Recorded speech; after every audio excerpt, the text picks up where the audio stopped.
आरक्षणासाठी आत्महत्या केल्या होत्या त्यांना म्हणले तुम्ही शासकीय नोकऱ्या देऊ का दिल्या नाहीत?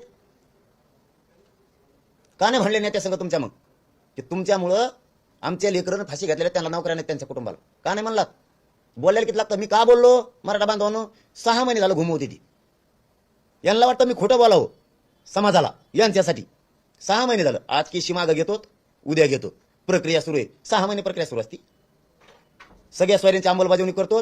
हैदराबादचं गॅजेट घेतो, बॉम्बे गव्हर्नमेंटचं गॅजेट घेतो, सातारा संस्थांचं घेतो, दिविलस घेतो, देवस्थानाचे सगळे पुरावे घेतो, भाटाचे घेतो आणि हे लागू करतो. केले का? शिंदे समितीला बढती देतो, काम करण, प्रमाणपत्र वाटायचे का थांबवलेत? कुणबी प्रमाणपत्र कानूनी सापडायचं कमी केलं. तुम्ही तालुका स्तरावर समित्या नेमल्या ना तहसीलदार आणि PSI साहेबांच्या अध्यक्षतेखाली, कानूनी सापडे ना तुम्ही?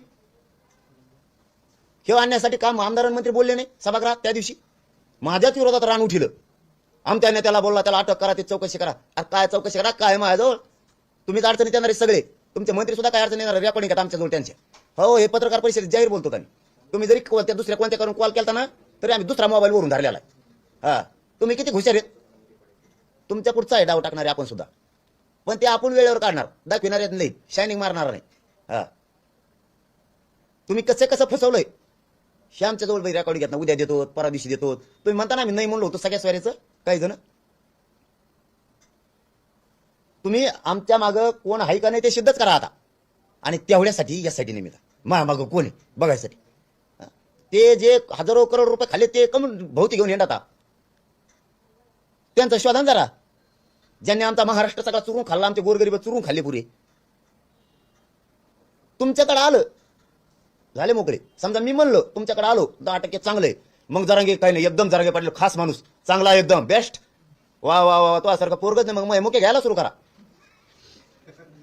मग लय चांगला मी. आणि 10% नको म्हणलं गुतारे त्याला गुता गुता आपल्या नेत्याला बोललाय. आणि सगळे आमदार का तुटून पडले, तसे मंत्री तुटून पडले. तुम्हाला नाही ना बोललो बाबा हो, तुमच्या नेत्याला बोललो. कारण तुमचा नेता या राज्याचा मायबाप आहे, पालकत्व त्याच्याकडे, सत्तेत तो आहे. तो बाजूला गेल्यावर त्याला काय बोलू आम्ही? तो बाजूला गेल्यावर त्याला कसं काय बोलू आम्ही?